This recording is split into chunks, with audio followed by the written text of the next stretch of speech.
yun. Ito po ng tubig siguro na.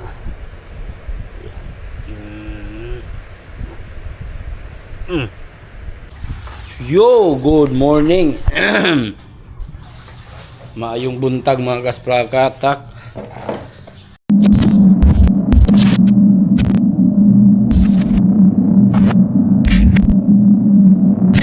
Okay, so by the way, tuloy natin yung content natin mga kasprakatak patungkol dito sa transducer ng ating fish finder mga kaspraki. So ito na pala siya mga kasprakatak, nalagyan na natin ng epoxy nun, idikit na siya natin dito sa may kahoy. Tingnan nyo mga kaspraki. So ito na yung itsura niya, hindi na yan matatanggal kasi may epoxy na siya, no? Kapit na yan sa kahoy mga kasprakatak. Kahit pa mabundol pa yan ng malaking kahoy doon sa laot, hindi basta-basta yan. Hindi basta-basta matatanggal yan mga kasprakatak. Tapos ang gagawin pa natin dito ay idikit pa natin to sa may parka ng ating bangka mga kaspraki. Okay, so ayan mga kasprakatak, kung napapansin nyo, siya dito, no? Paslan siya mga kasprakatak. Kasi yung parka ng ating bangka, yun yung kinuha na natin ng mga kasprakatak. Yun yung pinagbabasihan natin, no? Kasi ganyan lang yan siya mga kasprakatak. Yan yung forma niya. Dapat naka-flat lang yan. Yung parka ng ating bangka ay naka-slide yun. Kaya ito yung kaya may dito, no? Naka-slide din itong kahoy natin. So natin yan, ilalapat natin yan. Makikita nyo naman mamaya mga kaspraki. At dito, ayan, makita ko lang sa inyo. Dito, binutasan ko na dito mga kaspraki. Kasi gusto ko i-bolt natin to mga kasprakatak. Ayokong ipako mga kaspraki, kasi pag ipako natin to, may tendency na itong kahoy ay mag-crack yan mga kasprakatak pag natin. Pero na lang kung butasan muna bago ipako. Pero mas maganda yung mga kasprakatak, yung bolt, naka-bolt talaga siya para mas mahigpitan natin siya mga kaspraki, no? Doon sa loob, tatago sa loob yung bolt, yung pinakadulo ng bolt. Tapos may hihigpitan siya. So tapos pa natin to, epoxy pa natin to dito. So sobrang tibay na siya mga kaspraki. Matibay na talaga. Okay, so update ko na lang kayo mamaya pag andun na tayo sa bangka mga kasprakatak. Ikakabit na natin to. Pero wala pa tayong fish finder ha. Meron tayong spare na transducer lang, mata lang siya. Mata lang mga kaspraki. Yung fish finder, meron akong paparating na fish finder pero wala pa rin ang sa akin yun noon mga kaspraki. Kasi yung lahat na yun ay sold out na. May binta na natin. Magantay na naman ako ng panibagong order ko. Paano lang kasi, pakunti-kunti lang kasi yung order natin mga kaspraki dahil yung budget lang yung natin, pinagkakasya natin mga kasprakatak. Budget lang. So siguro sa next batch siguro na pa-order ko ng fish finder, damihan ko na siguro mga kaspraki para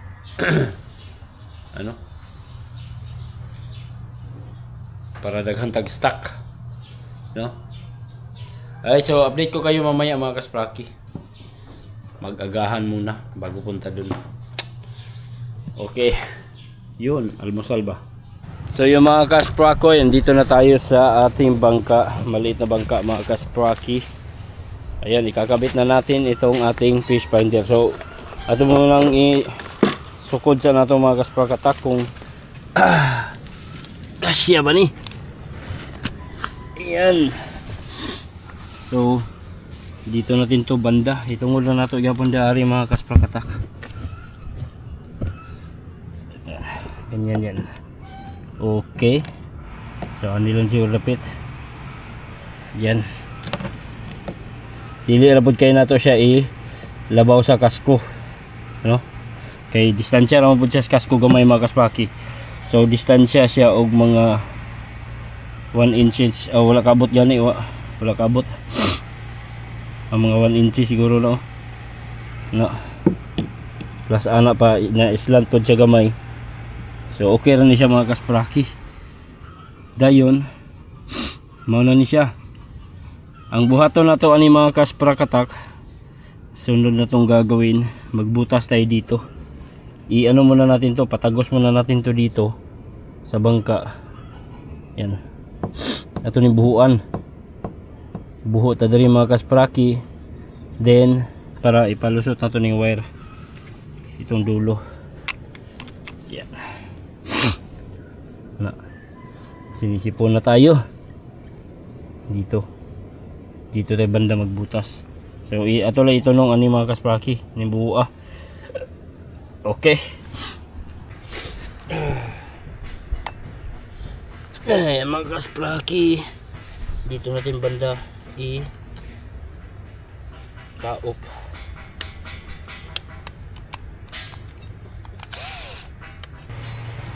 Lapit.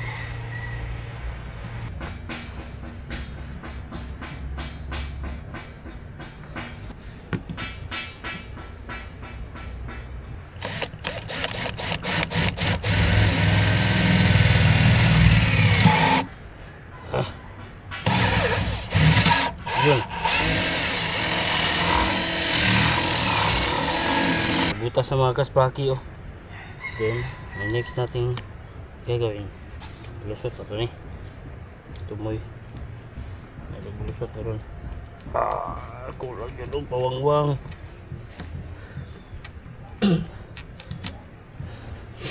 Kulang mo pawangwang. Mga kasprakoy.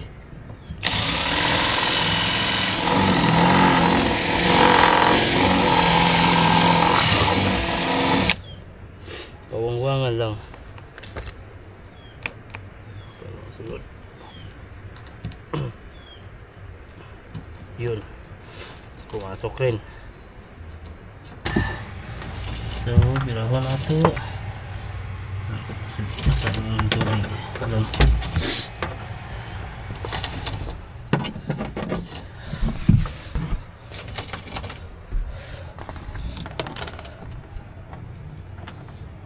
Birawan.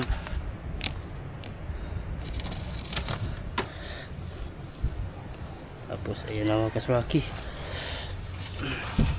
Okay, plasta na natin eh.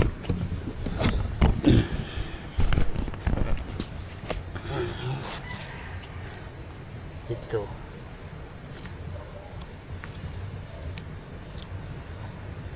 papasok ito.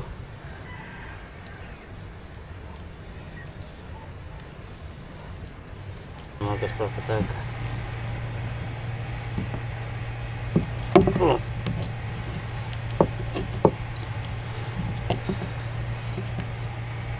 So ganyan na yan mga kaspraki. Yan.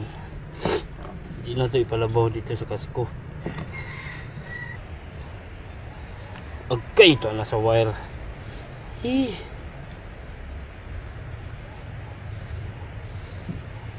Ito ng tubig siguro na.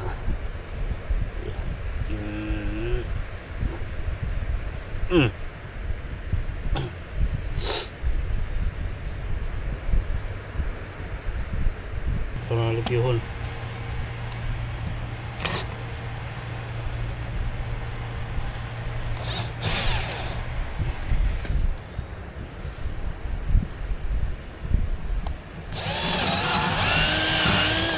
Oops.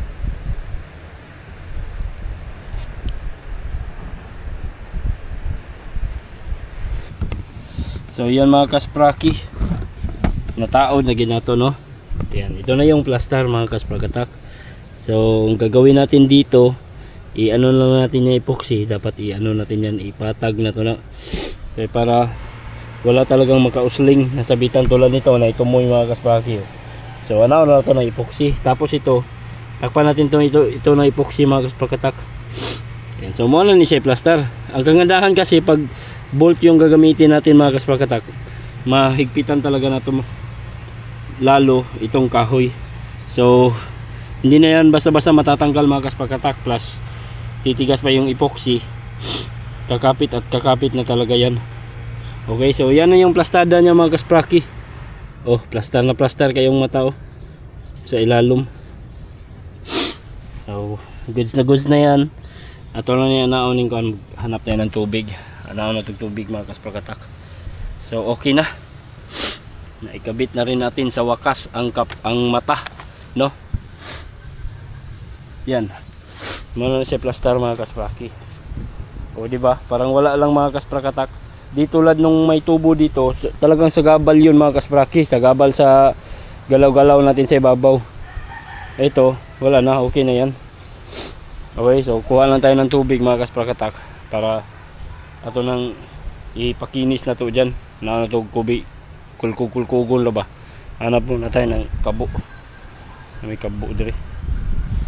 Tubig dire, kanirang tubig ka. May tubig sa luwang, ulan man ni mga kaspraki. So maghanap lang tayo ng paglalagyan natin ng tubig. Dapat walang makauslig na epoxy.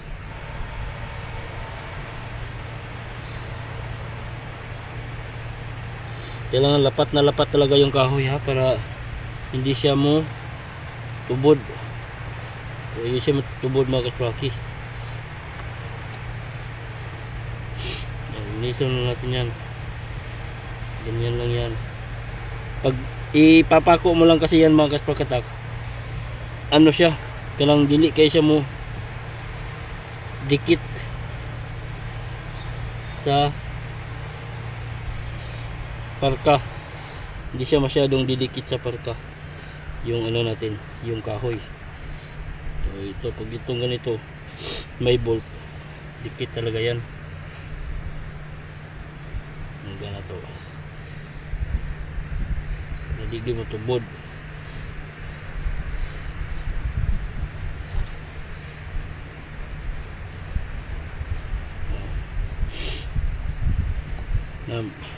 Buling itong trabaho no, pero malimpyo na niya mga kaspaki. Pero malimpyohan tante nga di matubod. Once magtubod yan, wala na.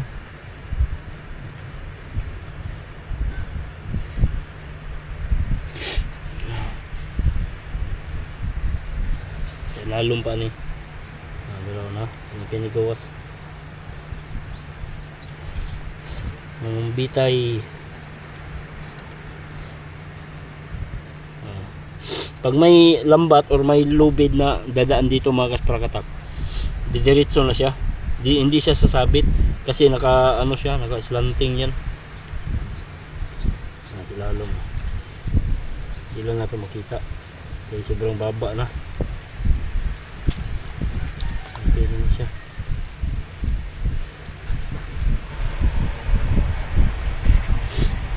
Yan o dyan po na itong ilalong, baka tataga mo tubod ba, sulod tubig. Pero di na siya katubod mga kasprakatak, inapalan natin yung epoxy. Marami mga epoxy nilagay natin.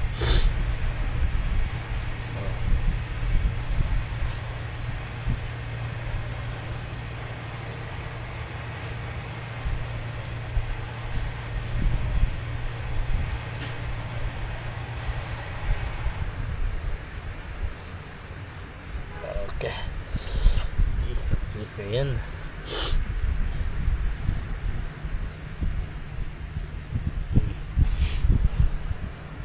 Ano, kunin natin ito masubra para malinis naman siya.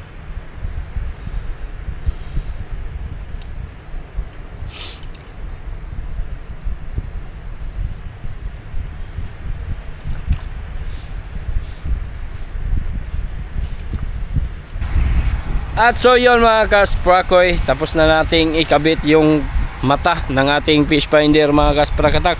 Pero wala pa tayong fish finder mismo ha. Kinabit lang muna natin yung mata habang hindi pa tayo makakapaglaot mga kaspraki at wala tayong ginagawa.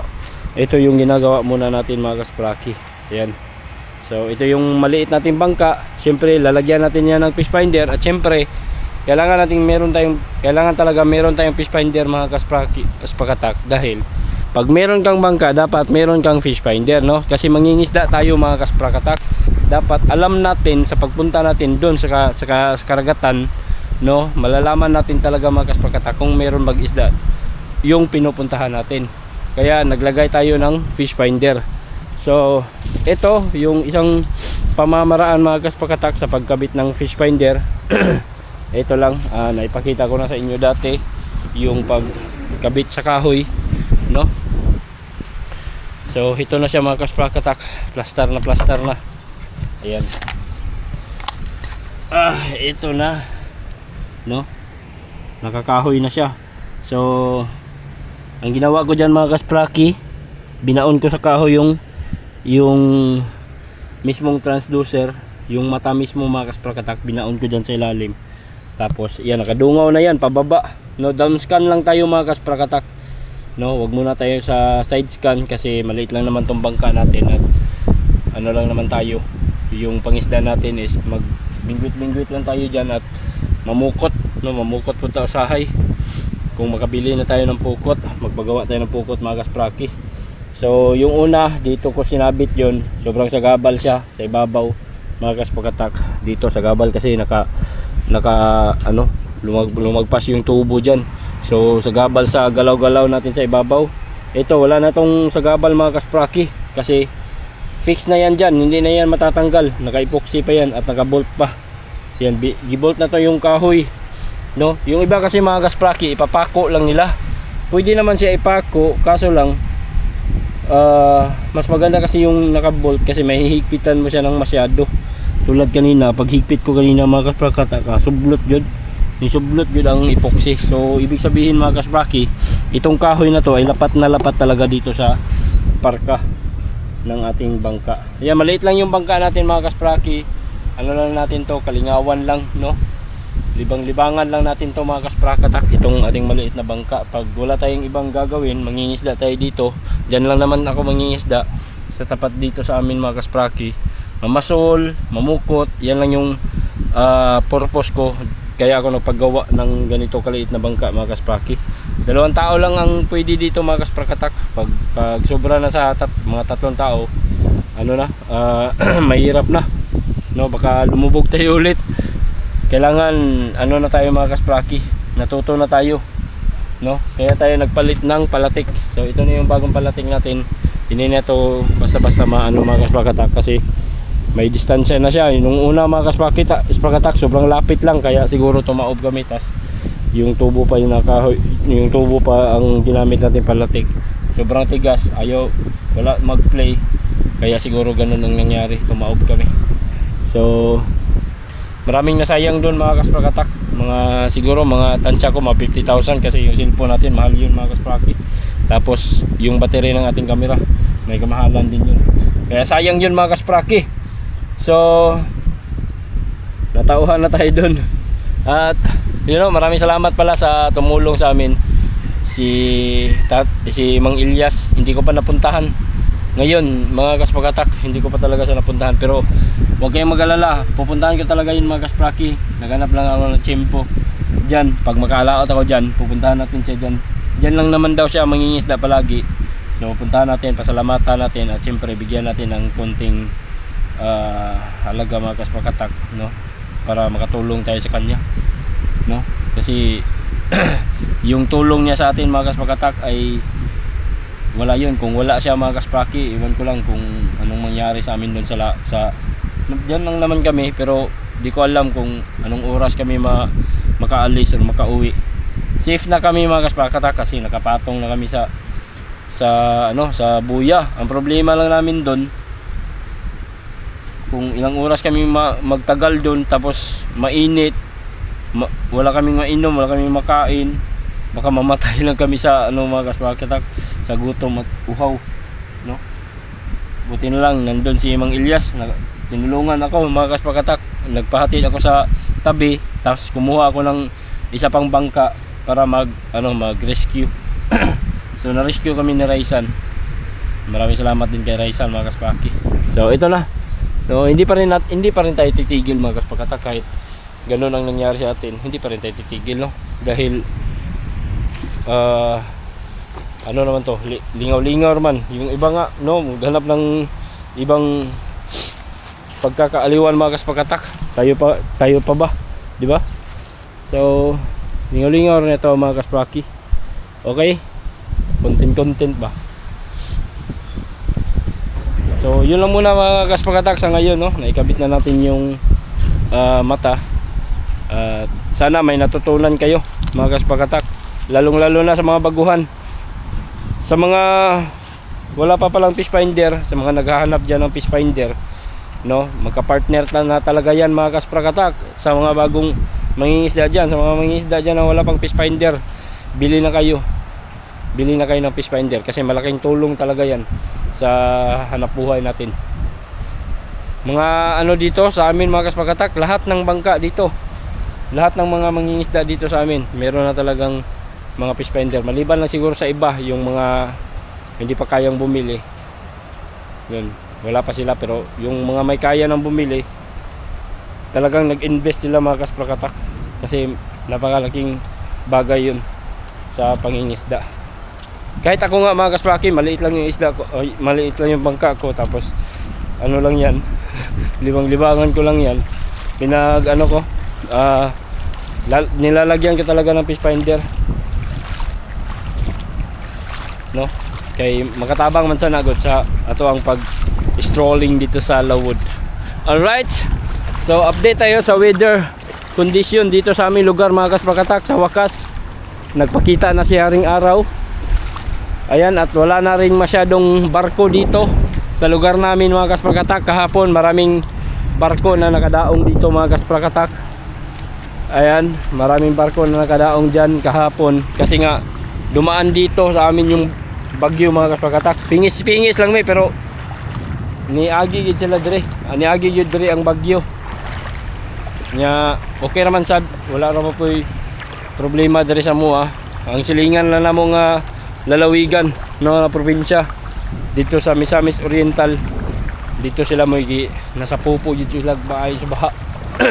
So ingat-ingat mga ka-idol natin dyan sa Iligan City at sa Cagayan, gibaha gid sila gahapon, no. So karon init na kayo mga kaspakatak, layo ng bagyo. Sana makapaglaot na yung mga mangingisda natin mamayang gabi.